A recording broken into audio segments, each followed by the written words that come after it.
what we have from him is fake cope and justification for his position in power. He has to say these things. But the truth is, the Democrats are full of despair, okay? And they're trying to figure out what to do. State media Politico reported on this, says Democrats are openly questioning whether they lost their last point of leverage by ceding to Republicans in this budget CR battle. They're bracing for a painful postmortem.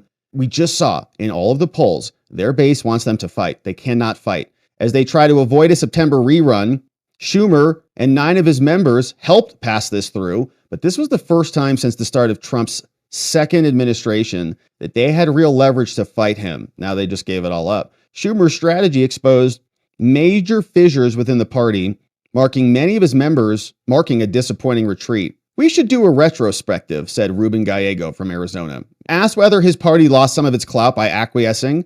They said that was my concern from Arizona. Senate Democrats have already started discussing privately how to avoid getting rolled again. They bet this month that House Republicans would never be able to pass a stopgap measure, but they did. Mike Johnson called their bluff and did it, right? Mike Johnson is crushing.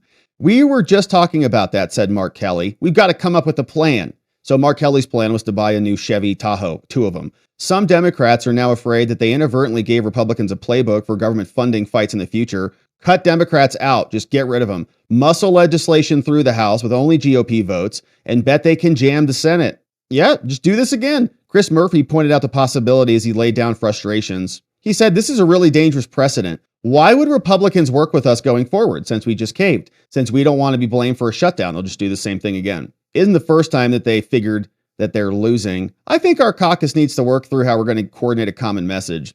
Many Democrat senators were frank, saying that they are full of despair. And we called this last week too. Wait, shut it down. No one cares. Okay, what? You're so mad about the cuts of the government that you're going to shut down the government to make the cuts really about 100x bigger than they would have been otherwise. Do it. No one cares. And Trump knew that. We read that article as the deadline was approaching, saying they're goading them essentially. And they were. The leverage point still exists. It's just a matter of using it. Now, meanwhile, Republicans are gloating over Schumer because Schumer totally botched it. And that's unlike Schumer, right? Schumer doesn't usually botch this stuff because he's been doing it for 170 years.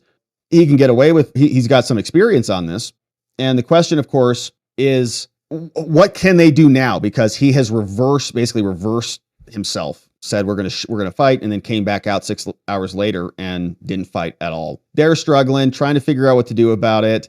And Schumer is so upset now, he even canceled his book tour on anti-Semitism, which I think is appropriate since he is now officially Palestinian, according to President Trump. It's official. Now, simultaneous to all this, Trump's polling is through the roof. Highest approval recently, and most of the U.S. says the U.S. is on the right track more than at any time in the last 20 years. Wow. 3 months into his second term, Trump hit highest approval rating ever. Good news. The bad news, it's still not a majority. 54% say they still disapprove of the economy. Give them some time. They'll be all right.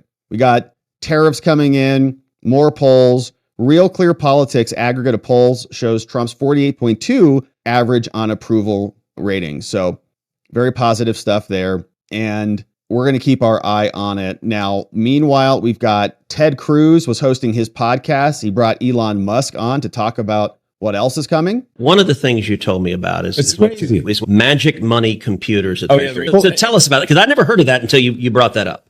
Okay, so you may think that that the government computers like all talk to each other, they synchronize, they add up what funds are going somewhere, and it's coherent. That the numbers, for example, that you're presented as a senator, are actually the real numbers.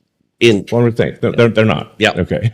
They're not totally wrong, but they're probably off by 5% or 10% in some cases. I call a magic money computer any computer which can just make money out of thin air. That's magic money. So how does that work? It just issues payments. And you said there's something like 11 of these computers at Treasury that are sending out trillions in payments? They're mostly at Treasury. Some are, but there's some at HHS, there's one or two at state, there's some at DOD. I think we found now 14 magic money computers. 18, okay. They just send money out of nothing. Incredible. Great government we got working there. Now, here's Mike Johnson, who was out explaining that Democrats are struggling. They tried to shut down the government. They failed, and the Republicans will keep on winning. We did have a big week. It's the result of a lot of patience and a lot of prayer, frankly. We had a united front. I'm so grateful for this team that stuck together. I'm grateful for a president who is deeply engaged in the process. President Trump is a huge part of this. As we all dug in and got the job done. For the second, third time in a row, they keep underestimating us on these big votes. But the Republicans are sticking together and getting it done. And this time, we passed a resolution to fund the government, to do the responsible thing, to do it in a way that actually reduces spending year over year, which we think is the first time that might have happened in the modern era, if ever. And we put the Democrats on record for just raw partisan politics. Mark, think of it. 99% of the Democrats in Congress, both the House and the Senate, voted to shut the government down, to try to make some sort of aimless political point. It's shameless. They're using the American people as pawns, but Republicans are getting the job done, and we're sticking up for the country. Nice job there, Mike. He's right about it. Democrats opposed a CR that was an extension of Joe Biden's spending levels. So that's how partisan they are. Fortunately, it looks like the American people are recognizing all they do is whine, cry foul, say the sky is falling, and people are tired of their shtick. We want actual progress, competency, and victory, and we're getting that with this new administration, and we're here for it. All right, my friends,